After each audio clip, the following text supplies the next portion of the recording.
This is Functional and Fabulous, the omni-channel podcast, where we unbox tales of online retail and digital transformation. In this episode, Ger is on an epic quest. I love a quest. I'm on an epic quest. And he's assembled a crack team using a rigorous selection process. There's Gordon. Are you good at being responsible? I'm terrible at being responsible. And Mike. The data-driven pushback hipster. Join them in their bid to find the holy grail of Google-driven e-commerce. How do we enjoy PMax responsibly? Along the way, there will be traps. The monkey who sticks the paw into a canister, grabs some nuts and then finds that he can't get his paw out. There'll also be riddles. Horizon is just always leaning forward. And violence. Get your head cut off waiting for that to come home. So buckle up for the e-commerce podcast adventure of a lifetime. It will be very interesting, I think. This episode of Functional and Fabulous is brought to you with pride by Studio 49, retail e-commerce experts, omni-channel growth consultants, and cut-through performance marketing specialists. Studio 49, where your digital retail success is built. So welcome to another episode of Functional and Fabulous, where we delve into the ever-evolving world of e-commerce and retail. Today we have another extremely interesting and experienced guest, Mike Ryan, who is head of Ecommerce Insights at Smarter Ecommerce, based in Austria. Mike's dad grew up in Southie in Boston, and Mike tells us he's Irish at heart. And with a name like Mike Ryan, he doesn't really have the choice. But he's with us today because he has an exceptionally deep understanding of e-commerce and digital marketing, which he leverages to provide invaluable insights and create innovative solutions for his clients. He's a generous sharer of information, so it's well worth following him on LinkedIn, where he's a regular poster, and also checking out his own podcast. And I'm doing it again, promoting other podcasts. But this one is called Growing Ecommerce. Very, very interesting. Some great leading industry experts. But on that podcast, Mike explores e-com, digital marketing, and data science. Mike's expertise has been recognised by leading publications such as Adweek, Financial Times, and Bloomberg, and he has been a prominent speaker at industry conferences. We're delighted to have him here with us today. I'm delighted to make my intros longer than ever. And we're dying to learn more about how to enjoy performance marketing responsibly. Mike, it's great to have you. Yeah, thanks so much for having me on. Thanks for the very warm introduction and also promoting my podcast too. But don't worry, I don't think it's a zero-sum game. I think most podcast listeners are podcast junkies, and they'll listen to more than one. It definitely is. And I got a slap on the wrist not so long back from our producer for promoting other people's podcasts. Surely not, he said. But anyway. Yeah, it wasn't a slap on the wrist from me, I'll hasten to add. Welcome to the podcast, Mike. Very excited to talk to you today about enjoying PMax responsibly, amongst other things. Amongst other things. Also, the fact that you're a data-driven pushback hipster. You're the only one I know, I think. You were pushing back on data-driven decisions since before it was cool. That should be my like LinkedIn headline kind of thing, you know. But, no, I mean I don't want to say, yeah, but I just push back a bit on like we shouldn't be kind of beholden to data. It should be a tool in the toolbox, but we shouldn't forget other tools in the toolbox. So absolutely. And as we were talking about it, I really enjoyed a talk I heard recently. Amy Connolly of Sculpted by Amy spoke at a conference, and she talked about data gut, which I thought was a really nice kind of concept where, of course, we're looking at data, but we're also checking our gut, we're checking our instinct, checking common sense. Is the data telling us the right sorts of things and so on? But one of the things that we covered quite a bit when we did the pre-recording chat was PMax. It is kind of one of your areas of expertise, and I love that whole thing about getting to use it responsibly. Can you tell us where that comes from? What is a non-responsible use of PMax? Straight into the good stuff. Oh yeah, let's go straight in. Let's start on PMax. Ooh, okay, I just came back from lunch, but now you got my blood running again. Good. Super. No, We won't do the stand up and wave your hands in the air thing. We're not going to make you go through that. no, I'm warmed up now. Cool. So, yeah, I mean, just to where I'm coming from there, we have to rewind a little bit because I've been working with e-commerce ads and Google ads for a long time, and that in the past was shopping campaigns, standard shopping campaigns. And now shopping is just kind of one inventory. Google likes to rather view it as inventory than as a campaign type, although the classic campaign type is still there, but they built this more expansive kind of campaign type called Smart Shopping. And that was already a while back now. And they kind of evolved even further into this thing called Performance Max. And just in case you're not too familiar with this technology, it's the basic premise of Performance Max is that it's a buying service to all of Google Ads inventory. So not only the shopping inventory, but also search ads, classic text ads, display, Gmail, YouTube, everything. It's all kind of possible from there. And in fact, it's if you just run it out of the box, the way kind of just turn it on the way Google intends, then you don't really have any control either on that. Google's sort of promise is that they're going to kind of handle matching, like finding the audience, matching your products, and just building ads, really a very highly automated campaign type. So, when Smart Shopping came out, there was some pushback from the market, and certainly from me too. There were many things I didn't like about the way that product was designed. It took away a lot of promotional controls and levers. It took things like involving, bid adjustments and different kinds of adjustments that you could make, scheduling that you could do. And it also took away a lot of reporting that people were used to, with a classic search campaign, you are targeting keywords. So someone out there is searching for something, they'll make some kind of commercially related query, let's say buy Nike shoes, just to make something dumb. And, imagine that Nike is a keyword that you have, just to use a dirt simple example.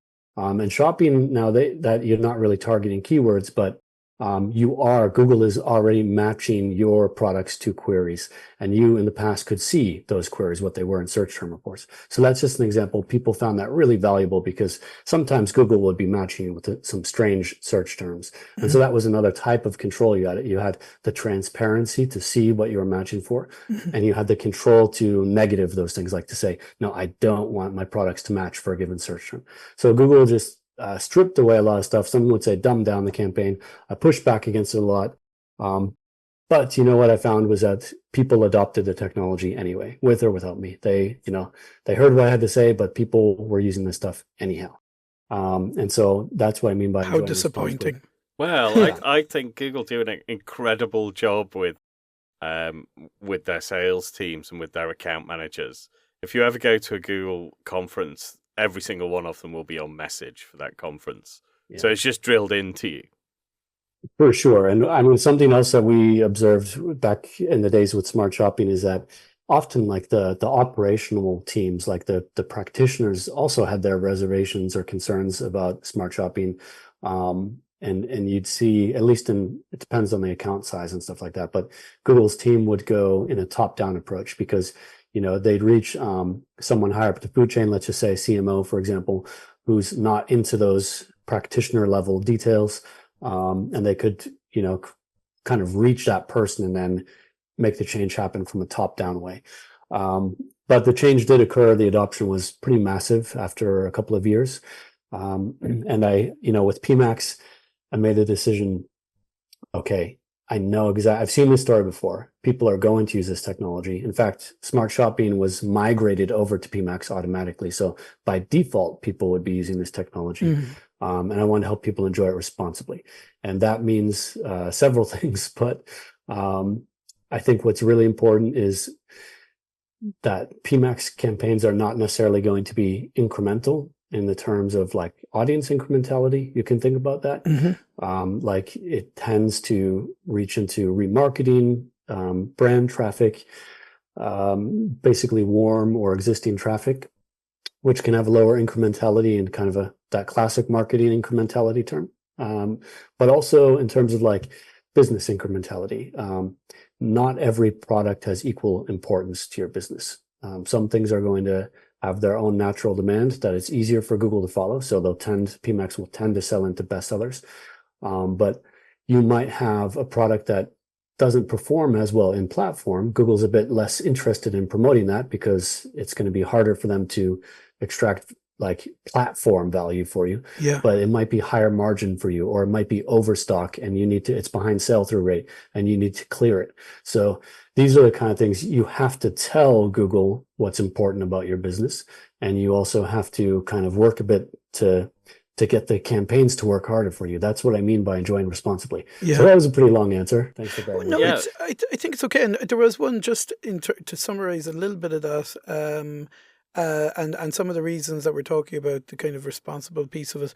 It's, you use the term, it's like the monkey's paw, the monkey who sticks the paw into a canister, grabs some nuts, and then finds that he can't get his paw out. And obviously the trick is the monkey has to leave go of the nuts in order to get the paw back out. And what's happening is the PMax approach, if you just turn it on, it's going to follow the path of least resistance, and it's going to try and make whatever sales it can, and those sales may or may not be good for you. You may or may not be about to sell anyway, those sorts of products, and therefore you need to kind of shape the story for Google to understand what it is that you're trying to sell. So that, like, let's say we agree with all of that. How do we go about doing it? Yeah, I was going to say that will be music to marketers' ears okay, we all accept PMax is problematic if we don't do that properly. So the obvious next question is, let's enjoy it responsibly. How do we enjoy PMax responsibly? Yeah, I mean, I think it's definitely a case of be careful what you wish for. People wanted performance that is basically efficient and scales, and that's hard to actually do because really incremental marketing is typically not going to look as good in platform. So what you need to do is just help there are ways to bring in control, and there are ways to tell Google what's important to you. Let's just look at the topic of telling Google what matters to you, because, for example, if we're talking about that thing about a sell-through rate, Google doesn't know that information. That's off-channel information. They can't know that. They know your stock level, or they basically know your stock status of yes or no. Or similarly, let's imagine that you've got plenty of availability on a product in your core sizing, and another product is kind of thin on the core sizing, and there are just these less common sizes like an extra small and an extra large or something like that in there. This is something that could be important to your business. It could also impact the campaign, and Google doesn't know about that. That's not their fault. So what you need to do is bring that data into your campaign. We also talked about margin, for example. Like a challenge that I see, people tend to pick a battle here. They'll find one or the other thing and try to bring that data in and try to optimize toward that. It's very simple to just bring the data in. That Google has these things called custom labels in the feed, and you can relatively easy bring in a piece of data, but then actually making that work for you is a bit more complicated. Yeah. So like in the past, these shopping campaigns worked at you could really optimize down to a pretty granular level, but in Performance Max, you need to have a more consolidated account structure. You want to have these kind of larger pools of data and campaigns. You don't want to split it up too much.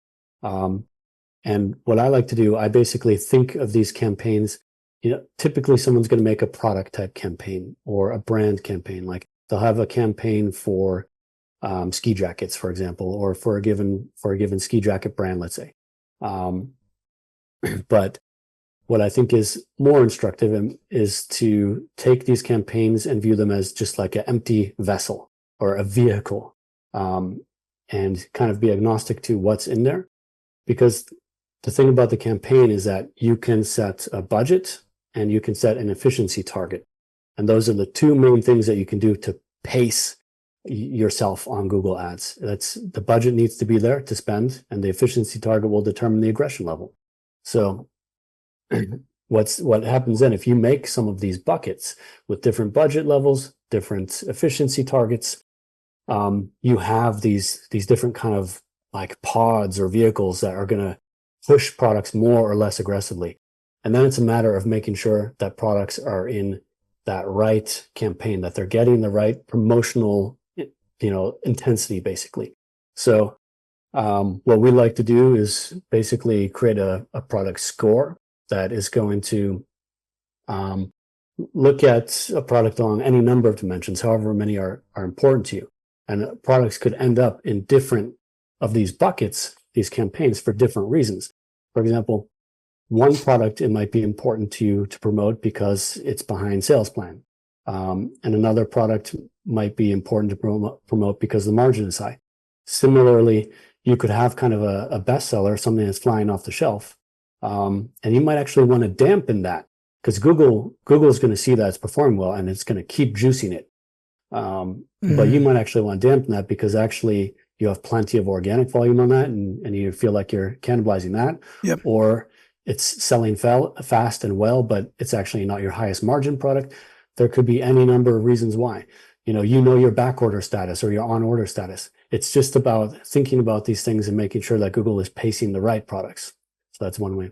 Yeah, it's quite interesting. So I suppose just to kind of summarize a little bit, you could obviously send through the exact information about the product margins and all the rest of it, but then you've got the big problem. So you can let's say enrich the data quite substantially, but then you've got the problem of how do you explain to Google what that data means?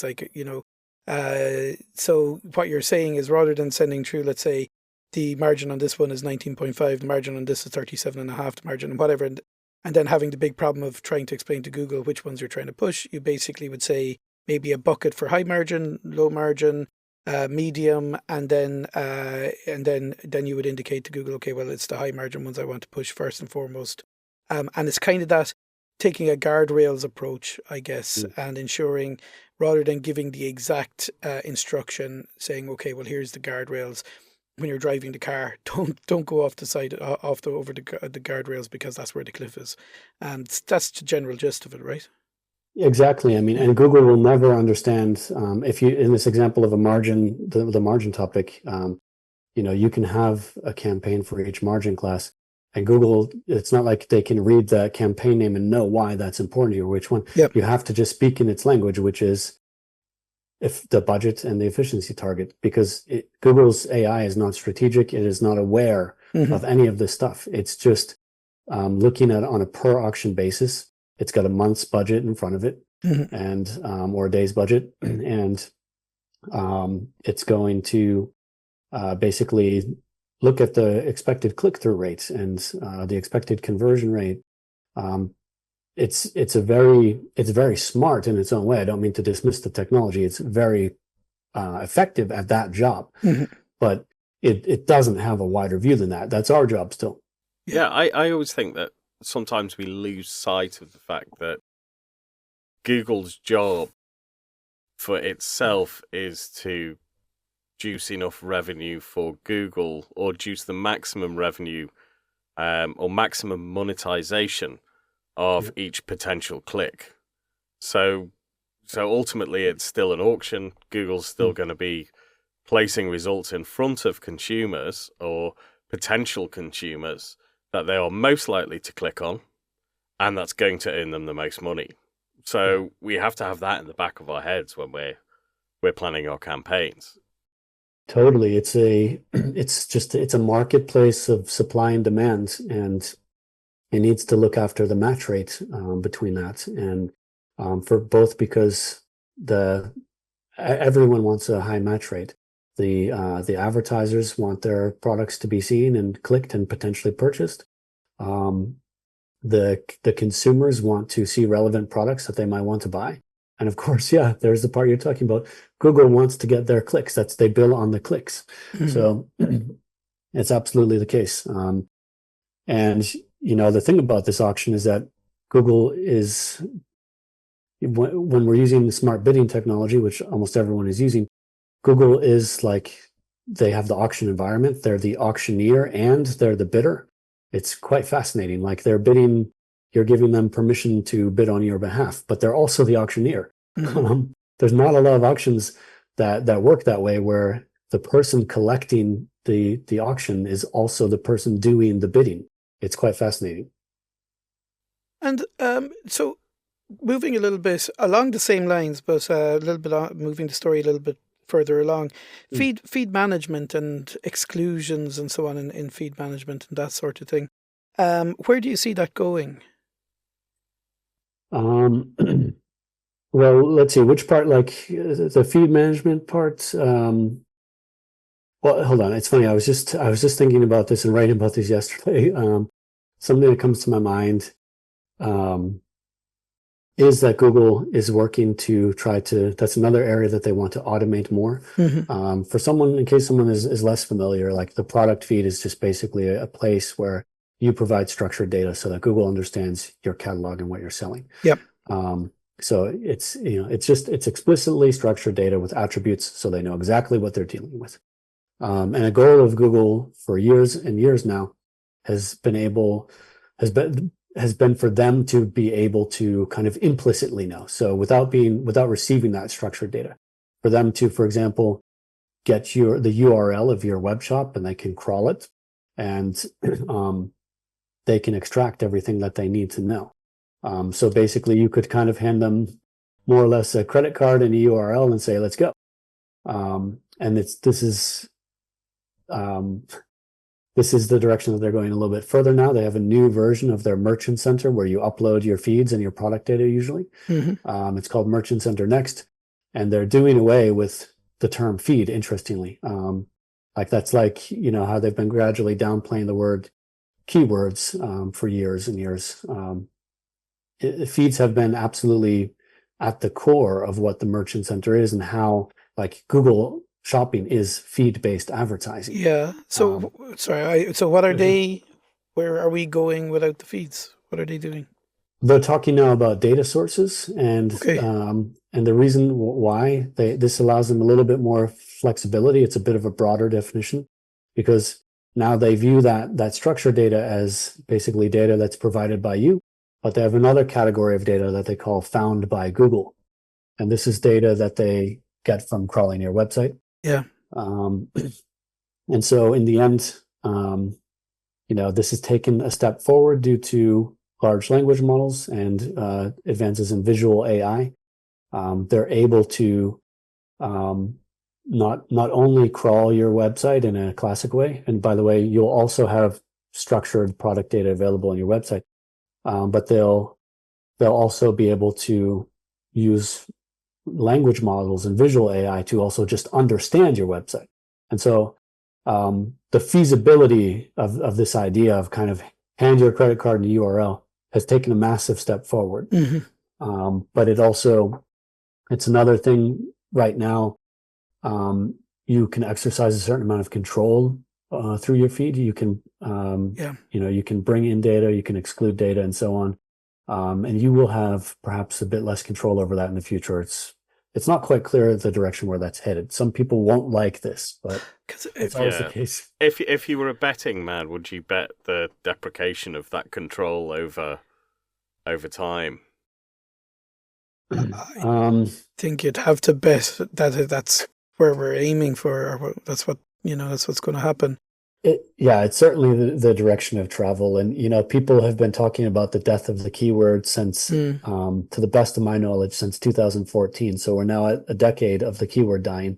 And I think it's probably something like that with feeds. I think that it could take quite a while, but it's going to be a matter of prioritization, the level of support that's available, how Google will structure features around. They'll gradually steer us a certain way. But I can't say that it's going to be tomorrow or next year. Because it feels like certainly here that the whole concept of managing the feeds and crafting and sculpting them so that you'll get an outcome that you're looking for is kind of immature here at the moment. I don't know, Gordon, what you think.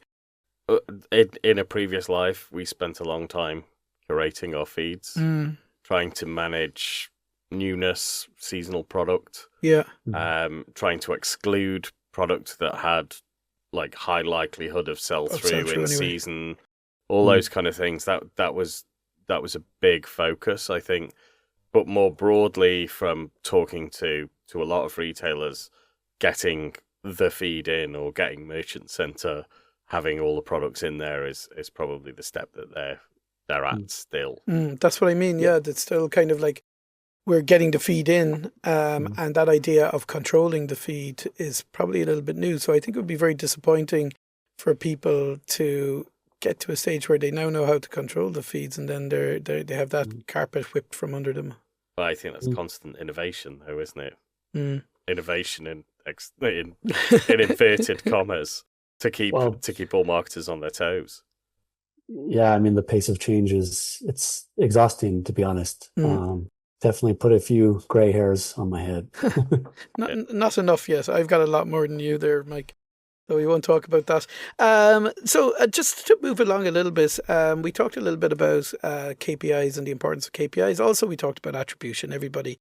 Attribution is such a big subject at the moment, and we might, I don't know if you want to touch on it or not, but certainly KPIs, I think you had an interesting comment around ROAS, and,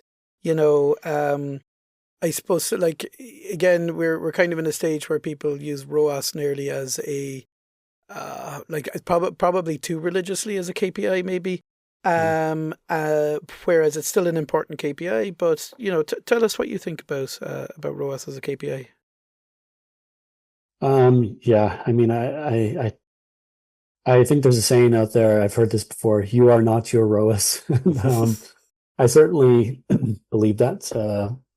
I think that ROAS is a very useful KPI, first off, and I don't want to just like knock it or something. I can understand why it's become so popular. It's available at so many levels in an account, and all the way down to the individual items, and it's so versatile. It's simple to calculate.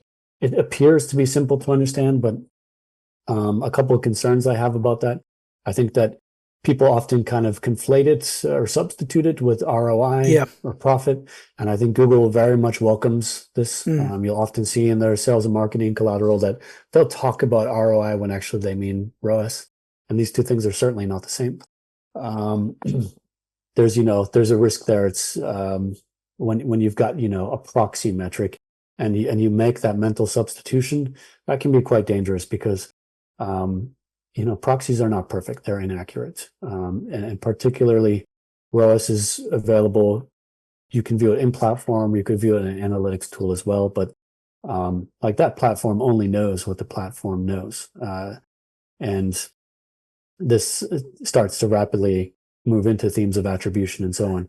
But I think it's really important to remember that this is one metric, and you better triangulate it with more. Like I think you don't want to just lean on that one metric or let it be kind of your be all end all, because it is only a proxy. And I actually think if you can, it's funny because it's the primary lever that's available to you in your campaigns anymore is to adjust your ROAS. That's how you're going to pace your campaigns in large part.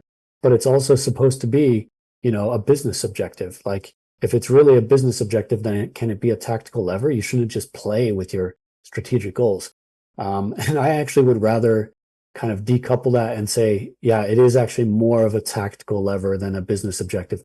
You need to be actually measuring and setting your strategy on other numbers from other systems, or at least looking at those as well. And what other KPI, like if, obviously, so ROAS for me it's a directional, it's a trend kind of we're trending upwards, we're going down, it's very, very useful. It's a great measure to use with let's say the C-suite, that kind of a thing.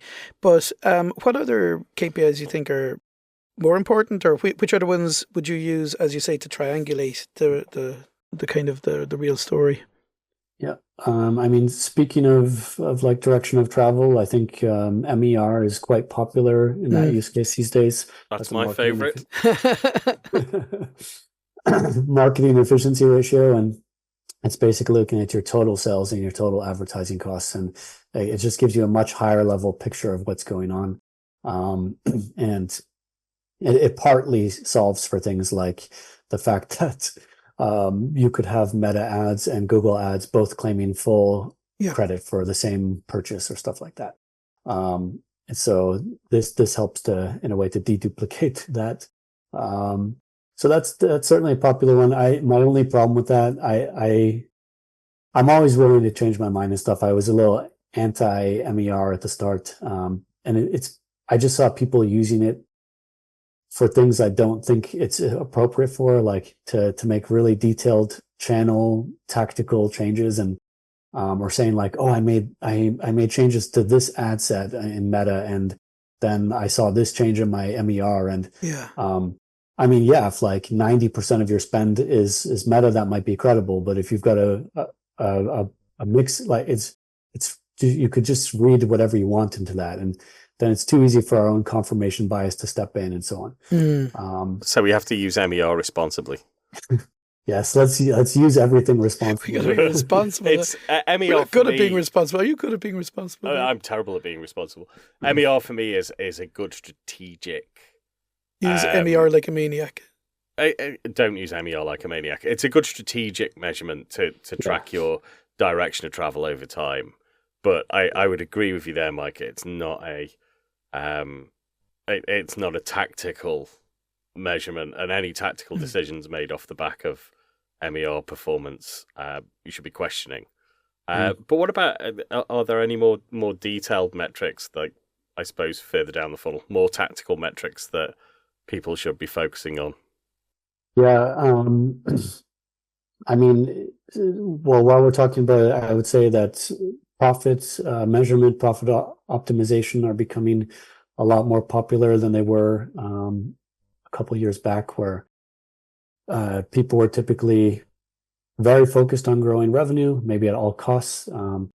This can, of course, have downsides. Also, a lot of brands were, I think of Shopify brands, for example, where there were these cool little Shopify tools that helped you understand LTV a bit, and it seemed all good, but you can really stick your neck out on LTV, and you can really get your head cut off waiting for that to come home. So now it's a certainly more conservative financial environment, and we see people wanting to optimize towards near-term profit. That's much more fashionable these days, which I think is healthy, and also down to further contribution margin levels that consider, whatever the case might be, different sales tax, different shipping fees, and so on and so forth. So that's another one that I definitely shout out. But also, I'm going to call out one tactical thing that I think is, like, for years and years, people talked a lot about CPC, cost per click. Yeah. And these are pay per click channels. Google Shopping, Meta, these are like, depending on the format, these are pay per click channels, and you get why people are focused on that. But what I like to talk about more these days is value per click, or revenue per click, typically. Depends what value you're tracking. It could also be profit per click. And the reason why is, like, I mean, honestly, Google owns the CPC at this point. Greater than 80% of the market is using automated bidding.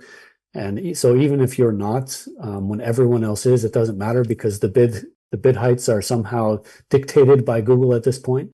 And it's just not something, it's become an observation metric. In the past, when people were much more active in their bidding, this was more important. But you also have to consider, like, with a campaign type like Performance Max, when you make a change to your ROAS target, it won't only impact your cost per click anymore. It might also impact your channel mix. They might realize, if you set the ROAS a bit lower, Google might realize, oh, I can start expanding into more video at that efficiency level, or whatever the case might be. So it's just more complicated. And in the end, if you're obsessing over cost per click, you are just talking about the channel as a cost center at that point. Yeah. If you're talking about the value per click, there's much more that's contained in that. Your order values are contained in that. Your conversion rate is contained in that. Those are the things that produce that. And those are like, you can really optimize stuff and see your value per click improving. And it's then focusing on the channel as a value center. So I think that's a mindset shift that some people would be well advised to consider. It's a challenge. One of the things I like to look at is that kind of offset between what's it costing us to acquire a click, and then offsetting that against the value per click at both a revenue and a profit basis, so that I know that if every click I'm getting onto the website is earning me $1, but it's costing me $1.10 to get every click onto the site, then I have a problem. Yeah, and that is, if you hold the value per click and the cost per click against each other, that's basically return on ad spend at a per click level. So it totally makes sense. But in principle, Google should be caring for this, and you can't do much to influence the cost per click because Google's got that. You can influence the value per click by improving your on-page experience, by improving your ad targeting and all kinds of stuff. Great. One of the areas, and a complete kind of shift, I haven't even got a good segue for this. Pivot. We're going to pivot. I've not got a good pivot for this one. I'm putting on my neck brace. Since we've hit a couple of trigger points here, one of the areas and one of the businesses in particular that you've been quite vocal about, don't say it. You know what's coming. It is a brand that seems to be pushing up CPCs and CPMs for everybody, and it helps a lot of people shop like a billionaire. It's our friends over at Temu, and we'd be really interested to hear your take on Temu generally. Okay. Where to begin?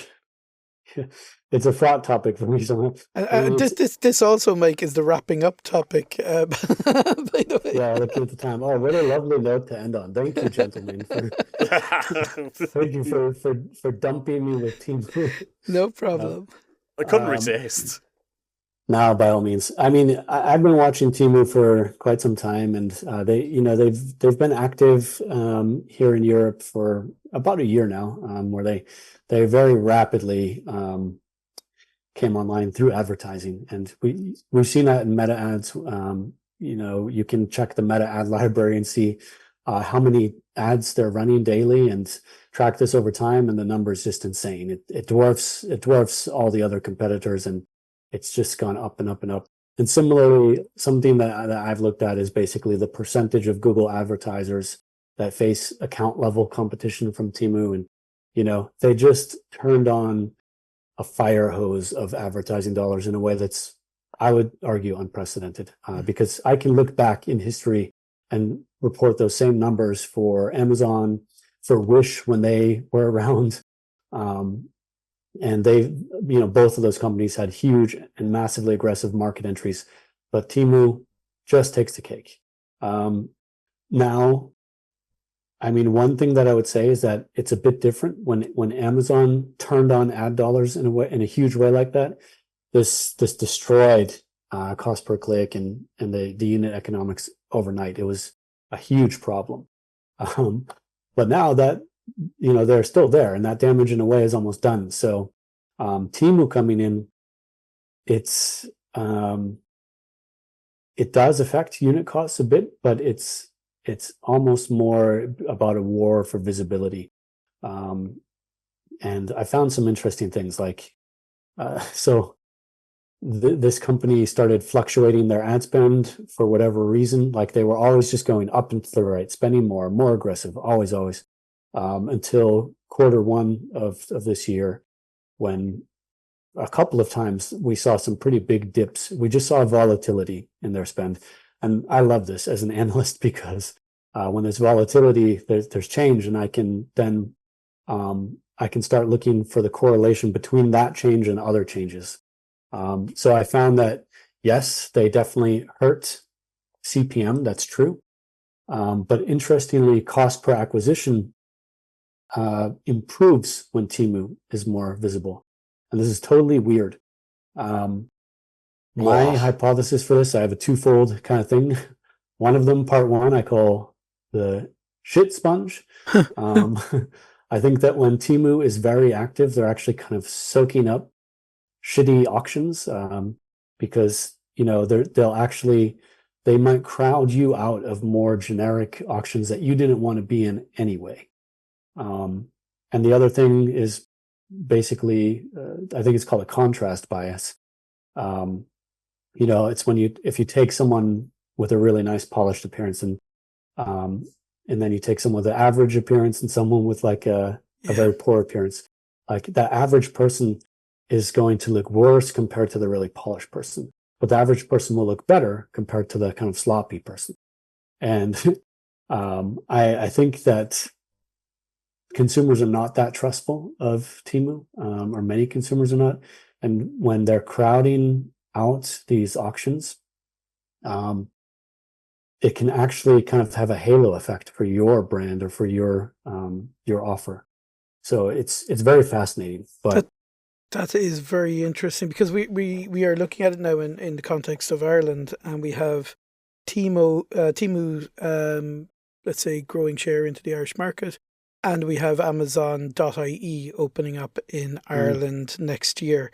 And I suppose people are nervous what that's going to do to cost per click and cost of acquisition and all of that side of things. So we've seen them come on in Netherlands, for example, in France in recent years. It's actually a bit further back now, but we've seen them make those market entries. And I mean, it's certainly not a good thing. When Amazon or Temu or anyone enters your market, from an advertising perspective, it'll also be interesting to see how the adoption is among, you know, domestic Irish sellers. Because, for example, in Netherlands or France, we saw that Amazon was really getting kind of seeded or bootstrapped by Chinese sellers, and it took a bit longer for local sellers to kind of adopt the channel.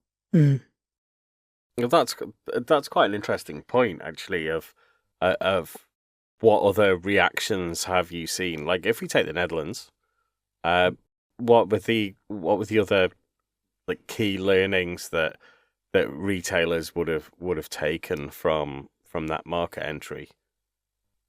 Yeah, I mean, in the Netherlands, for example, there's a very dominant marketplace, homegrown marketplace called bol.com, and it just was kind of a war between these two titans. And I think a lot of companies had probably frenemy relationships with bol.com, because they're probably selling there. They're probably also competing with bol.com to a certain extent.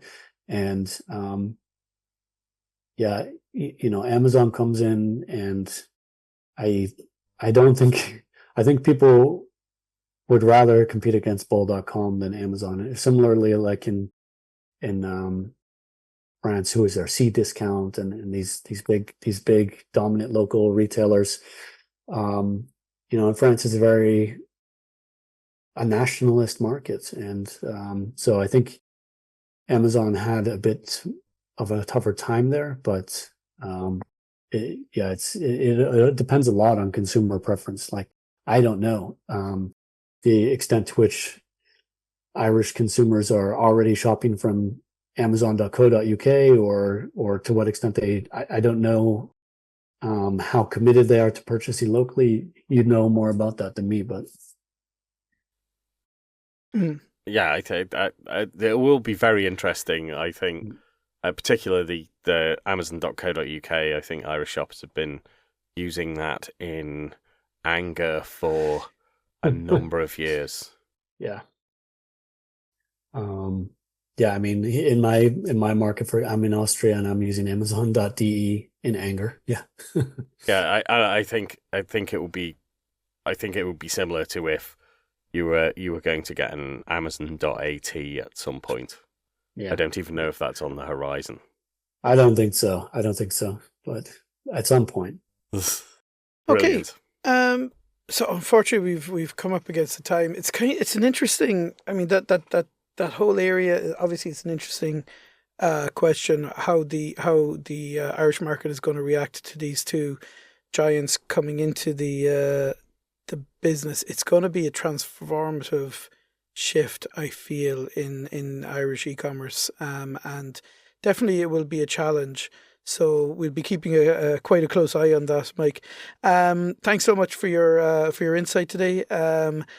We got a couple. We didn't get to the data-driven decision hipster pushback piece, but I'm looking forward to seeing that on your LinkedIn profile soon. And thanks so much for joining us. Yeah, thanks very much for having me. Thanks for sharing with us. We'll be enjoying our PMax responsibly.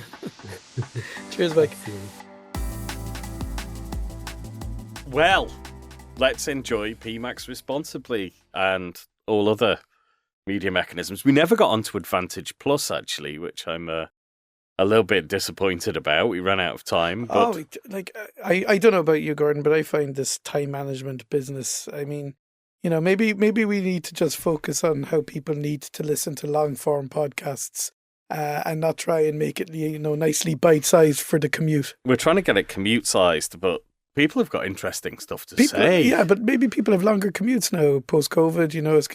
It's taking longer to get to work. Or people have actual commutes now. Maybe they have actual commutes, exactly. I think it's such an interesting area because he has this crossover between the data science and obviously then the commercial aspect, and the data, it's always interesting to hear a little bit about the data science. There's certain areas that I would love to get into in a bit more detail, but you just don't cover everything. I think we talked a bit about the path of least resistance that PMax provides us with. And obviously, like as he mentioned, that challenge of scaling efficiency, because they're competing. Yeah. They're competing things. You're looking for, I want more, but I want it kind of cheaper and cheaper, we'll say, or more efficient. It's almost like you can't say, I want to go and search for new customers, identify them, attract them, and then interest them. But I'd like to do that at the same efficiency level as brand search, please, is a very unrealistic ask. Yeah. So you have to manage that. Yeah. And it's very difficult to understand how to do that with PMax. So Mike mentioned confirmation bias here, and I was delighted to talk to him because it feeds into my confirmation bias that PMax is too much of a black box. Yeah. And to be able to listen to someone who has actual strategies of how you manage PMax in order to balance those competing objectives, because of course you want your marketing to be as efficient as possible. Yeah. Of course you want to service those customers that are already partway through the buying funnel or about to enter the buying funnel.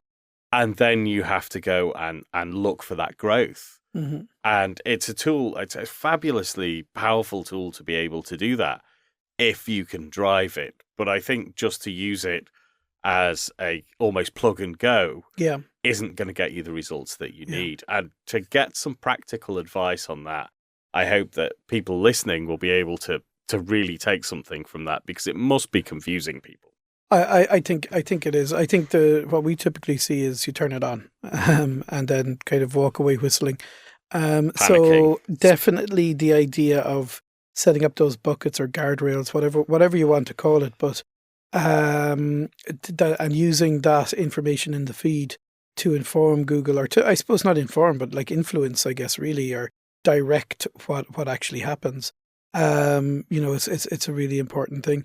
The other area that was interesting, and I guess within that is, and we didn't get to speak about it, but it's maybe the importance of testing, and in particular, because what I notice when we have situations where we're trying to optimize all the time, you get to a point where you reach the maximum optimization you can do in a particular area. So I'm going to explain this. It's kind of like a mountain range, and you've got a series of hills, and then you've got a series of mountains, and then you've got, let's say, Everest and a peak and whatever. You love a quest. I love a quest. I'm on an epic quest. So I'm on an epic quest to find the ultimate summit, and I'm going up a hill. And my instruction is optimize my how high I travel. So I'm up and going up the hill. I'm going up the hill. I get to the top of the hill, and that's the optimum that I can do on that particular hill. So this is my local maximum. My instruction doesn't tell me, all right, Ger, now go back down the hill, because maybe that's not the highest hill you can actually get onto, or the highest peak. And that's where we run into these problems, because if our instruction is always do the best and climb the highest, we're not going to make the effort or take the risk of going back down the hill to see if there's a higher peak elsewhere. And what you have to do in order to do that is you've got to look at, let's say, testing budget and risk budget, where you say, radio, I'm going to jump off of this hill, I'm going to drop myself some other part of the valley, and then I'm going to start maximizing and optimizing, and then I'll see if I reach a higher hill. So that idea of having a budget to play around with, to take risks that are not going to be looked upon favorably by the CFO or some other people in the team, it's also still an important thing, because you don't want to optimize yourself into, let's say, Carron Tool. You don't want to optimize yourself onto the top of Carron Tool. You want to optimize yourself onto the top of the Everest, the Alps, or somewhere else. What do you think, Roger? Do you agree with me? Balance. Roger agrees with me. Look, he's totally... He wants to optimize himself onto Carron Tool. Whereas you want to optimize yourself onto Everest. Oh, absolutely. Along with everybody else. There's shocking pictures from Everest, by the way. Oh, the queues. But we're not even going to go there. Let's go somewhere else. Right, okay, we'll go in a slightly different direction here. I think that's great. Don't bet the entire shop on it, though. Yeah. And being able to have your optimization activities and your testing activities really well structured and broken out, so that, yes, you've got your core activity that you're going to continue to optimize for that first hill, but actually set aside a meaningful level of budget so that you can test new channels, creative optimization. I was going to say bid optimization, but as we discussed with Mike there, Google's setting the cost of those bids anyway. But then some feed optimization or merchant center optimization, because obviously we've also discussed issues with the feed today. Yeah, and that structured approach to testing is really important. But just don't take huge risks and bet the entire shop. Yeah, of course. I suppose you're back to that whole thing about, optimizing, and then optimizing for scale, and then optimizing for efficiency, and how the two balance off against each other. And like, you can be ruthlessly efficient with no growth. Yeah.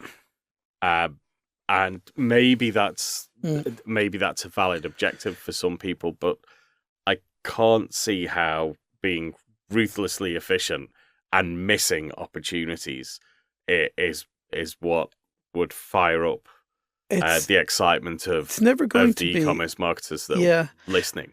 It's never going to be. And like what I've seen recently with retailers, obviously this year, it's a year of lean. It's a year of let's sharpen the pencils. Let's look at the P&Ls. Let's start figuring out where our cost centers are. Let's start cutting them out.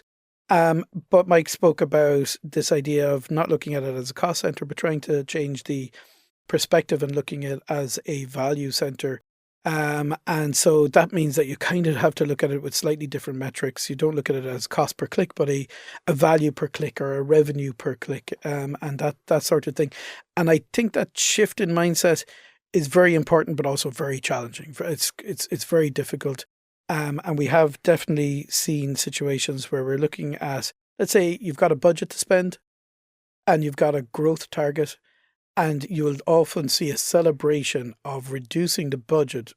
While there's an expectation to increase growth? Yeah, the expectation is to increase growth, but like the obsession or the focus is nearly on, hey, I reduced my budget, but then you're looking at your growth and saying, well, I didn't quite achieve the growth I was looking for.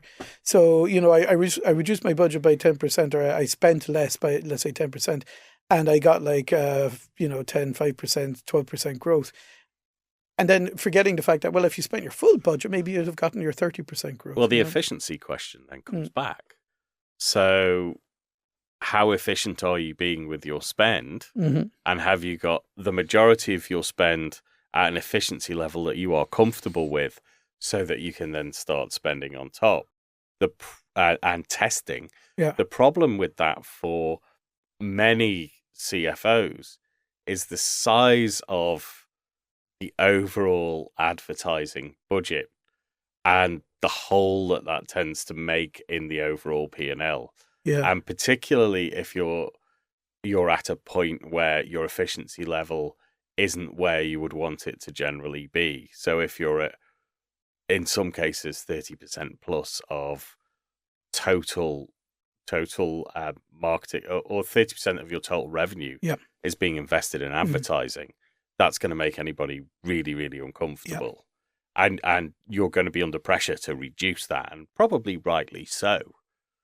But in order to do that, you're then on this, efficiency, discovery, optimization, testing, and that's why you need to have structure around it.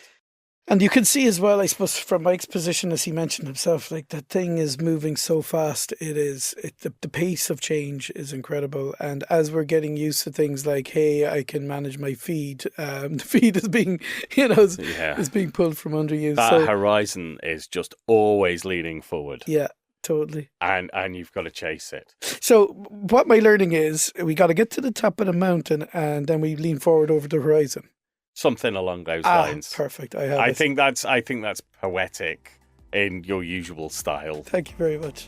Thank you, Gordon. Thanks everyone for listening. It's been a pleasure. See you soon. You've been listening to Functional and Fabulous with Ger Keohane and Gordon Newman. If you'd like to know more about the podcast or about Studio 49 and omnichannel stories, please go to functionalandfabulous.ie. Our sound engineer was Elaine Smith, and the show was produced by Roger Overall.